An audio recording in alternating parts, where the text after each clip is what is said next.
Et salut à tous les amis, c'est Léna. On se retrouve du coup enfin pour la troisième partie de la vidéo loup-garou. Alors, j'ai mis un petit peu de temps à la faire tout simplement parce que mes écrits n'étaient pas encore à jour là. En fait, j'avais tout mis sur le bloc-notes de mon téléphone, voilà, tout simplement. Le souci qu'il y a, c'est que en fait, j'ai des problèmes de connexion. Donc du coup, pour imprimer de mon téléphone vers mon imprimante, je n'arrive plus à le faire, voilà, tout simplement. Donc je voulais imprimer en fait, et je pense que c'est ce que j'aurais dû faire. J'aurais dû imprimer tous mes documents d'un coup parce que du coup là, je suis un peu embêtée. Je suis obligée de recopier tout sur manuscrit directement à la main, en fait, voilà. Ce qui va se passer, c'est que normalement, je vous avais prévu 5 histoires, du coup, donc la suite des histoires de loup-garou, voilà. On avait appris la transformation, la lycanthropie, l'hypertrichiose, tout ça, comment tuer un loup-garou. Et je devais vous faire une partie 3 avec les 5 histoires. Le problème, c'est que les histoires sont quand même assez longues à raconter. Donc, du coup, ce qui va se passer, c'est que je vais en faire 2 pour aujourd'hui et je vous ferai les 3 autres pour la prochaine fois. Et la prochaine vidéo, ça parlera des films et séries qu'il y a sur les loups-garous. Et la dernière partie, ça sera les livres qu'il y a sur les loups-garous, voilà. Donc du coup, ce qui fait qu'au lieu d'avoir 4 ou 5 parties, il va y en avoir 6, voilà. Il va y en avoir 6, parce que du coup, les histoires de loups-garous sont divisées en 2 histoires et à la prochaine 3 histoires. Donc déjà là, ça nous fera 5 parties, plus les séries et les films qui fera la 6e partie. Et non, 7 parties, voilà. Donc ça va être assez long, les amis, je suis désolée. Et en plus de ça, là, je suis en train de bûcher, là, vraiment, de faire des recherches sur le prochain thème. Donc, qui, du coup, pour le moment, les personnes qui ont donné dans les commentaires ont voté pour le moment pour les sorcières. Donc voilà, j'attends de voir s'il va y avoir plus de personnes qui vont mettre de commentaires pour savoir quel thème engager et savoir en combien de parties je vais pouvoir faire le thème, surtout parce que je vais essayer de m'y prendre. Là, on est déjà le 30, donc j'aimerais bien m'y prendre au moins vers le 5 octobre à peu près pour que j'ai le temps de vous faire ça pour le mois d'octobre, là, au moins en 3 ou 4 parties. Après, à voir ce que je vais trouver comme documentation. Voilà, donc la documentation, déjà, ça met un petit peu de temps à être trouvé. Plus les vidéos à tourner, les faire sûrement en plusieurs parties. Tout dépendra on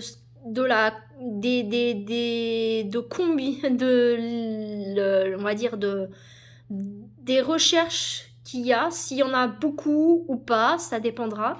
Donc voilà. Donc on va attaquer cette 3e partie tout de suite, les amis, et on va commencer tout de suite par la première histoire. Donc la première histoire de loup-garou que je vais vous parler, c'est l'histoire des loups-garous de Poligny. Voilà, ça se passe dans les années 1000, donc l'année 1521. C'est assez ancien quand même. C'est très vieux, je pense, quand même, parce que 1521, c'est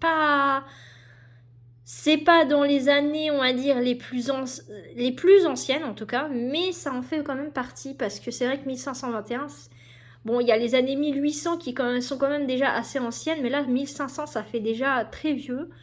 Donc voilà. Donc, on attaque tout de suite cette première histoire, les amis. Donc, l'histoire, elle commence par un voyageur de passage dans la ville française, du coup, de Poligny. Donc, c'est une ville française. Ça se passe en France, oui. Donc, comme vous voyez, il y a quand même des loups-garous partout, même en France, hein. C'est assez répandu quand même. Voilà. C'est un voyageur de passage, donc je disais dans la ville de Poligny. En fait, il a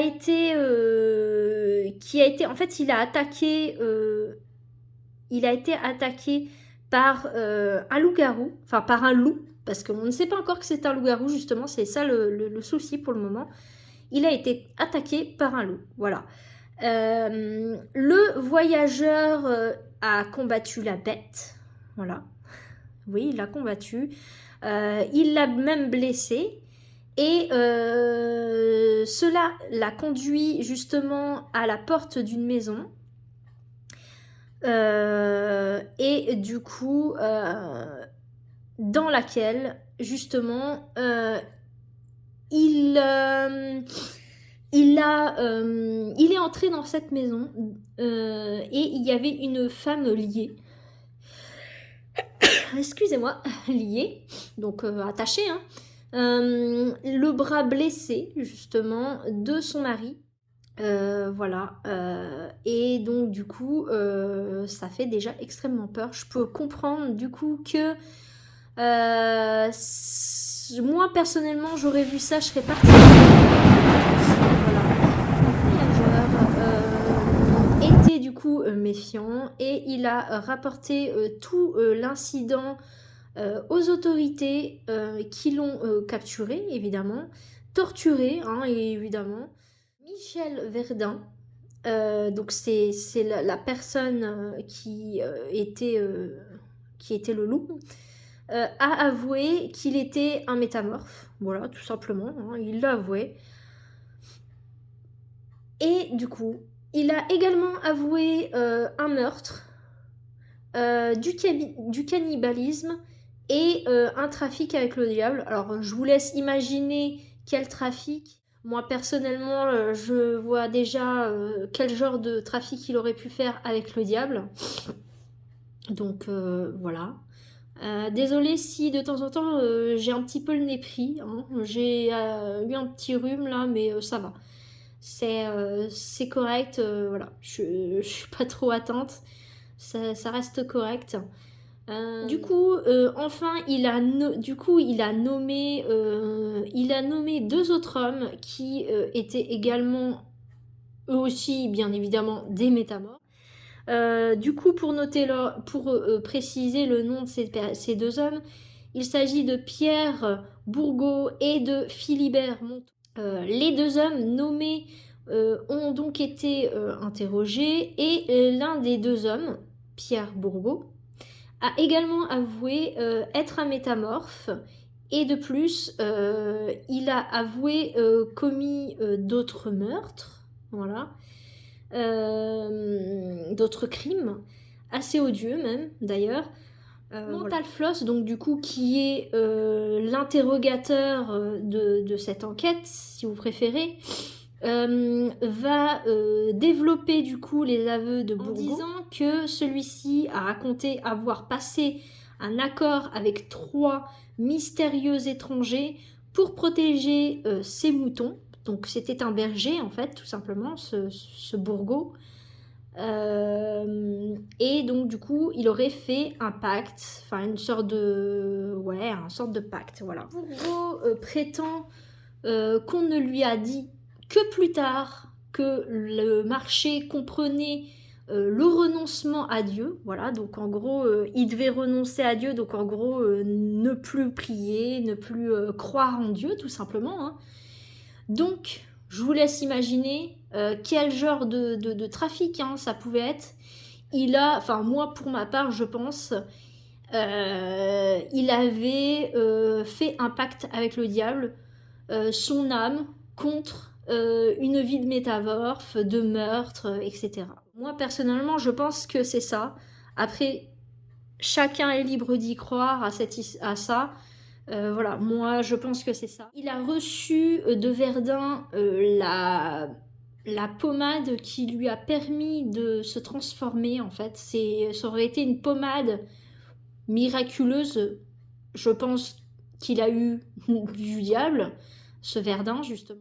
et qui lui a permis de pouvoir se transformer en loup. Voilà. Et deux hommes ont été...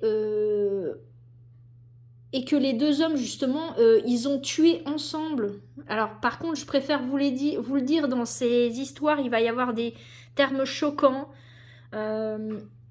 Ils auraient tué ensemble plusieurs enfants, voilà. Ça, c'est sûr, voilà. Voilà. Je ne sais pas, du coup, avec certitude, si Montaut a également avoué il avait été un métamorphe, s'il avait fait tous ces meurtres aussi. Mais on sait qu'il a été exécuté et du coup avec deux autres, et il a été exécuté avec deux autres hommes aussi. Donc on ne sait pas qui ces deux hommes qui ont été exécutés avec lui. Et juste en dessous dans les commentaires ce que vous en pensez de cette première histoire, les amis. Évidemment, nous passons à la deuxième histoire de loup-garou. J'espère surtout que les termes que j'emploie ne vous choquent pas. Si vous préférez passer le passage avec tout ce qui est termes de sang, torture, meurtre, vous pouvez, mais ça fait quand même partie de l'histoire, donc âme sensible, s'abstenir. Je préfère tout de suite à la deuxième histoire, les amis. Il s'agit de Gilles Garnier, 1573, le loup-garou de Dole. Donc Dole, ça se passe en France, hein, les amis, je préfère vous le dire. Là, ça va être deux histoires où ce sont des villes en France. Donc Gilles Garnier vivait en dehors de la ville française de Dole.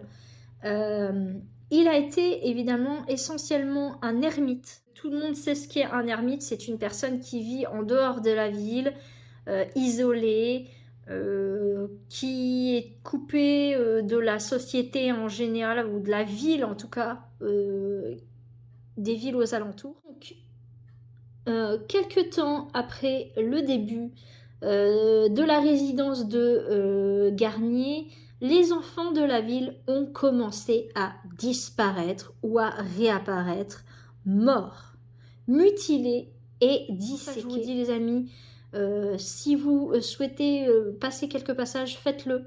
Voilà, c'est qu'est, les amis. Oui, oui, oui. Les autorités locales ont du coup vite conclu qu'il devait s'agir de l'œuvre d'un loup-garou. Alors, je ne sais pas comment ils ont deviné que c'était un loup-garou, parce que on ne peut pas deviner à l'avance que la personne peut être un loup-garou.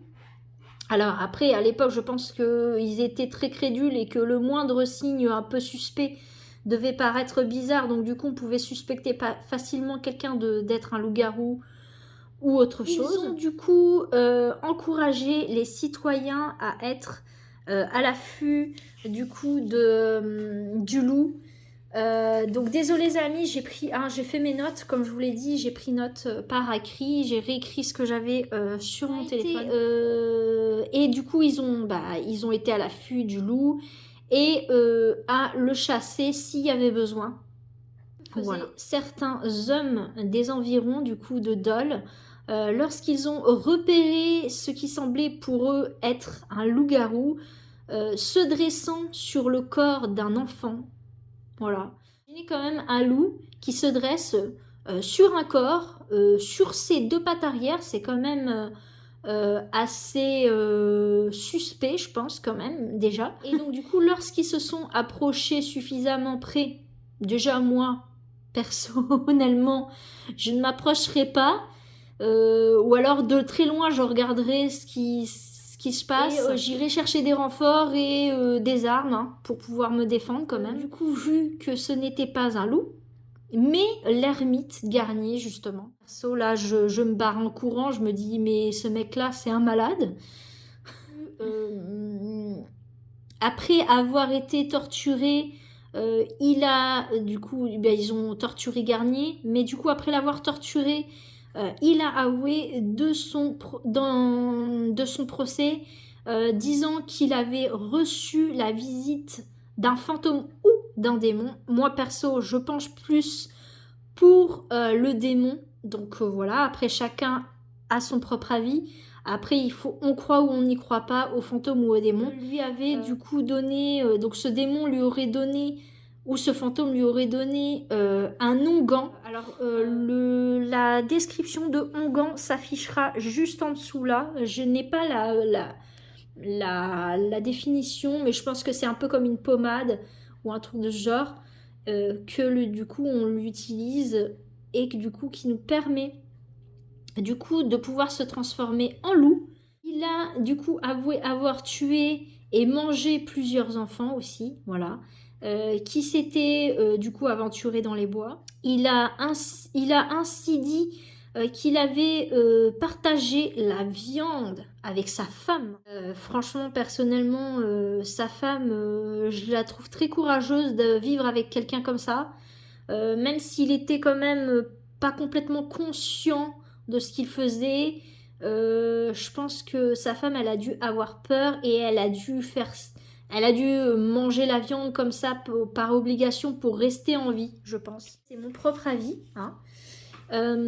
Et du coup, vous vous doutez bien, Garnier a quand même été reconnu coupable de sorcellerie et de lycanthropie, et du coup, il a été brûlé sur le bûcher. C'était courant de brûler toute personne faisant de la sorcellerie, des loups-garous, enfin voilà. C'était répandu de brûler ces genres de personnes-là sur le bûcher, parce que pour eux, il n'y a que le feu qui pourra les purifier et du coup les libérer de leur mal.